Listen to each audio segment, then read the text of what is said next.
Hey, what's going on, you guys? Welcome back to another episode on the channel. Hope everyone's had an awesome week and everyone's being healthy and safe out there. My name's Dylan Schultz.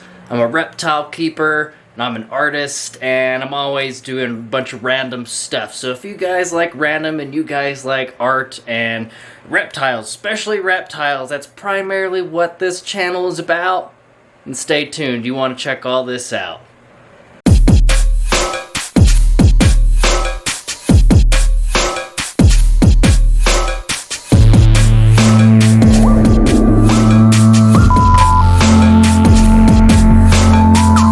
So guys, today I'm just hanging out. Got off of work not too long ago. My day job, I work at the post office. I'm a rural letter carrier for the United States Postal Service. And today was actually a pretty light day. This week has been actually pretty manageable. So I've been getting off kind of relatively early, and I've been so crazy busy trying to get settled here in my new place and trying to get all of my animals situated comfortably and get them I'm updating and customizing all of their environments and tanks and stuff. Actually, this last week I've taken my boy Philo, my male. He's probably like about 10 years old now. He's a 10-year-old bearded dragon. I have a huge, 75, 80 gallon tank. I would like to get him 120 gallon. I don't quite have the space right now for that, but I took his old tank and I'm customizing it. For those of you who've been following me, you'll know that I've been working a lot with foam and sanded grout and different materials, trying to create these naturalistic environments for my animals. One being back here, my boa. So Linguini is chilling out here. Let's see if we get you a good close-up of her. Yeah, there she is, beautiful girl. That's her favorite spot right back there. So I got this Accurite temperature gauge and humidity gauge. That's really ideally what you want for your reptiles. Don't get those stupid, inaccurate Velcro sticky things that you get at Petco or PetSmart. They're not reliable. Get these are much better. So maintaining around the 60s in humidity, and when she goes into shed, I'll bump that up a little bit, but we're maintaining. It's actually pretty warm here in this room. I need to open up the window, but she's got a hot spot back there that I keep at 90 degrees. And like I was saying with the grout and stuff, let's see if we'll open up this here. So we got her locked up in there. Hey, you! We're gonna play with you here in a minute. So yeah, I did all this texture with the rock, and I sealed it. And it looks really natural and really cool in here. See, this is my high white Pueblan milk snake, Looney. She rarely comes out. She's always buried in her substrate. I'm gonna go ahead and change out her substrate and get everything cleaned out in her tank here today, and probably even feed her.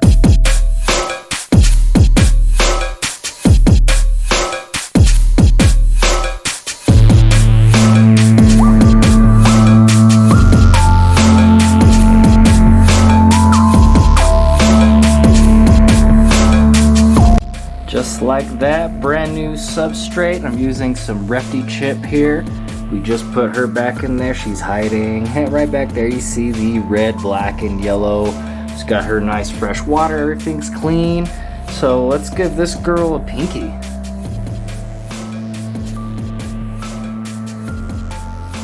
Oh yeah.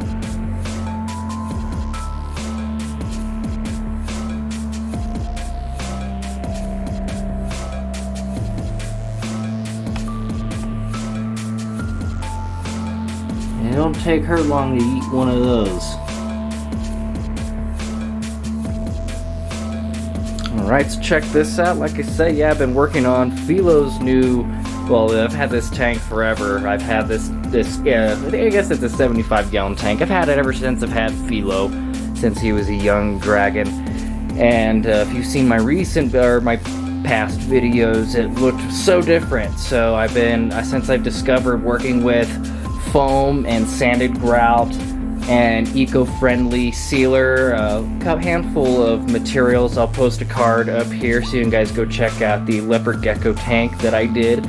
and see how like you build something like this. But I'm trying to redo and re-customize Philo's tank, especially for bearded dragons, and how I have it all set up. I want to try and give him more options. I have primarily tile in here, so to help like with his claws, help keep those trimmed down. And I think having all this textured rock surface now will also really greatly help with that. The sanded grout will keep his fingernails or claws kind of nicely trimmed down. So I'll also have lots of spaces and things for him to interact with. So, and I have options for him, different hiding places, and we'll have like his heat source over here so he can get closer, further to the heat. And then he'll have more UVB over here, and he can get closer or further from that, or hide under places. And I also want to try and give him loose substrate, like a mixture of play sand and cocoa fiber, and give them something in there, because they like to dig and like bury and stuff. So I think it's important for, if you're gonna have like reptiles and stuff, to really understand what that particular species needs are and how they behave, and how you can set up your environment that will entice more natural behaviors. So still a work in progress. If you guys check out the channel often, I post videos on Fridays and Sundays, so hopefully by Sunday I'll have Philo all set up in here. We'll do an update and show you guys how he is doing. So until I get this dude's home all situated, this is where he's temporarily living, in this 40-gallon Exoterra. Pretty just super basic setup, but I've got some Madagascar hissing roaches and super worms here, dusted with vitamin C, multivitamins, and dandelion greens. So let's go ahead and sprinkle some in his bowl there, see if this guy is hungry. Ooh, yep, he's interested.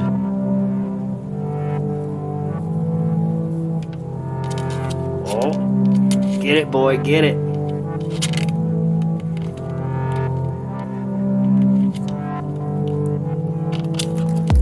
Ah, yeah. So you got a worm. He says definitely favorites are the worms. He loves the super worms. Oh, nope, we got an escapee. You staying there? Oh, you crazy dude. You trying to do a backflip? What was that? Oh.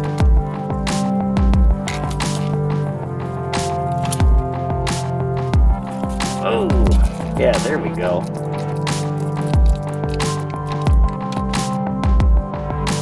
This girl's got a similar setup. She's got just super basic. She's getting some modifications done on her house too. So let's see if she is hungry.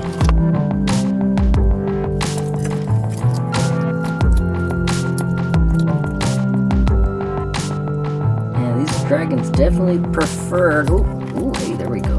Get some roaches now. They definitely like the super worms. They love super worms. They like roaches too, but they like things that really wiggle and squirm around. That they like that. It's all about the visual stimulation with these guys.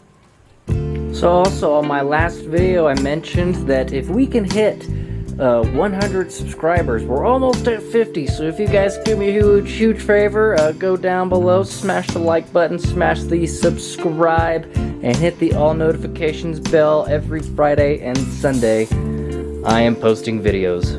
So if we can get to 100 subscribers, I'm going to do a giveaway, and once we hit the 100 subscribers, I'll post information on how to submit for a chance to win one of these custom reptile, python, snake, whatever, functional art. They're lamps. So I'm creating like these different ball pythons, and took some old glass bottles and I'm adhering like lamp fixtures to them to create these functional works of art. So here's some photos of one that I just did for my mom for Mother's Day. So this is an OD Fire DG ball python bottle lamp. So Orange Dream, Fire, Desert Ghost. And like I said, I sent this to my mom for Mother's Day. Hopefully she gets it soon and hopefully she likes it. So again, for your chance, once we hit 100 subscribers, smash that subscribe button, and once we hit that mark, I'll post information on how to win one of these. And you guys can send me ideas if there's a particular color palette or pattern or mutation that you have in mind. I'll take one of these bottles and I will do a custom paint job for you. Alright, so as I'm moving things around here, hopefully I can clean up this rack a little bit more and get me some more of these awesome vision cages. I love these cages. So I'm going to take out this girl here. I'm pretty sure this is female. Cocker K Island Boa, my BCI Boa Linguini. And I got this tank because I wanted something side opening because it's less threatening to them. Snakes and reptiles, it's all programmed in their brains that anything that's like flying over them or hovering over them or in their face, they kind of perceive and interpret that as like a predator. So even me going in like at above, like say like the tank that I had her in previously to this, I just felt like she got kind of scared and she has actually struck at me a couple of times because she probably felt threatened. So I wanted this side opening tank so that hopefully we can make her just feel more comfortable, because I do want this to be a social animal. Hopefully the more I socialize her and open up the tank every time, she just tensed up a little bit there, a little bit. I just want her to get comfortable with the interactions and not perceive me as a threat or a predator or any of that. So let's go ahead and see how she's feeling. Yeah, so she's always hanging out back here. I'm gonna go ahead, where did I put my snake hook? Alright, so I have just a little snake hook here, one that extends, I can get it longer. And so far, she kind of interprets, once she sees this hook here, she kind of knows that it's something that's associated with handling by now and not something that is interpreted with feeding. There's a lot of speculation around that, like, oh, you should take your snake out and put it in a different tank or in a tub environment and feed it in that so it doesn't associate like its environment with like food and feeding. That's totally not really necessary. Oftentimes if you do that and you go to pick up at your snake after it's eaten a meal, it could regurgitate that meal just by picking it up and disturbing it. So it's really safest to just feed the animal in its environment and just try to do like training and break these different modes, because they think in modes. Like right now she's kind of in thinking mode. She's not like a strike position. Her tongue isn't really flickering. She doesn't think that she's being fed. So far the tank is open and she sees the snake hook in here, so she's kind of just at this point wondering when I'm going to try and get her out here. So let's go ahead and see. Now she's a little curious. Come here, girl. Let's see. I don't want to just go in there and reach my hand in there. But maybe she'll cooperate. Well, she sees my hand.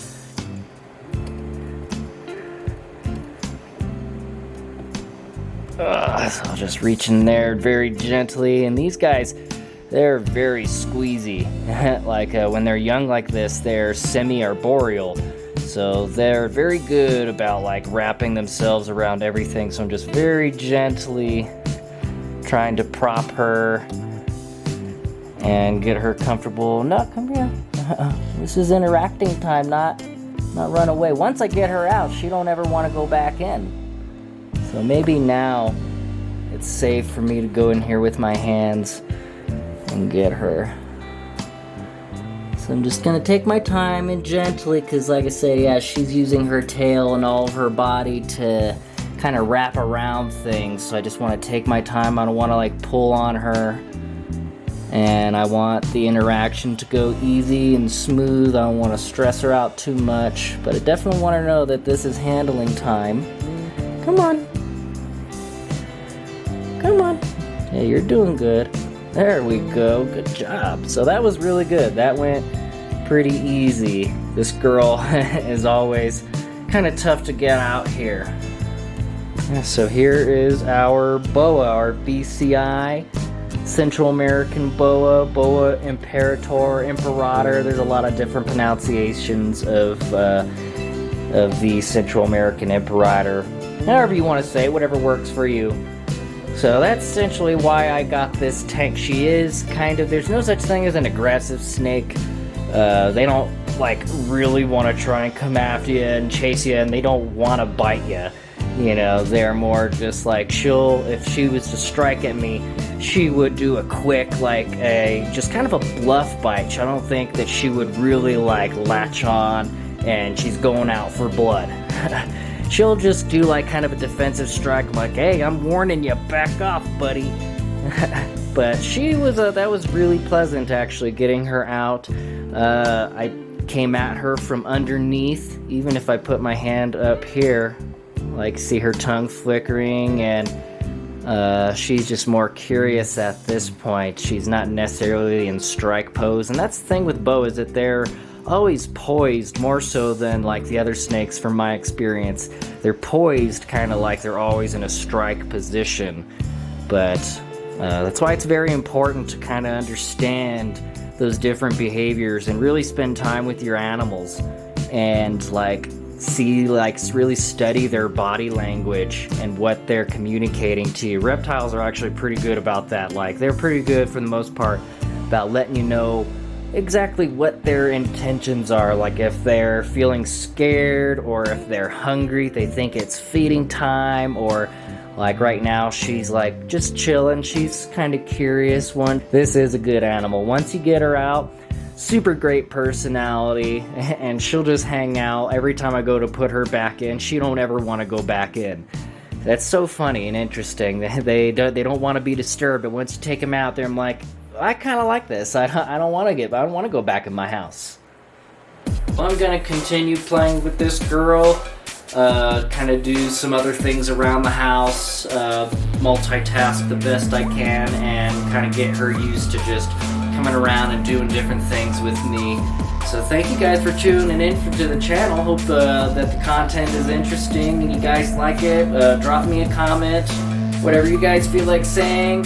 So, and remember, 100 subscribers, I'm going to do the giveaway, free ball python or boa or a milk snake, whatever your color palette is. I'll go ahead and do that color pattern mutation on a lamp, and it could be yours. So it doesn't cost anything to subscribe, so you got nothing to lose. I'm always posting, trying to post progressively better and better content. I'm always trying to figure out how to do cool things with my new Canon M50. I'm loving it.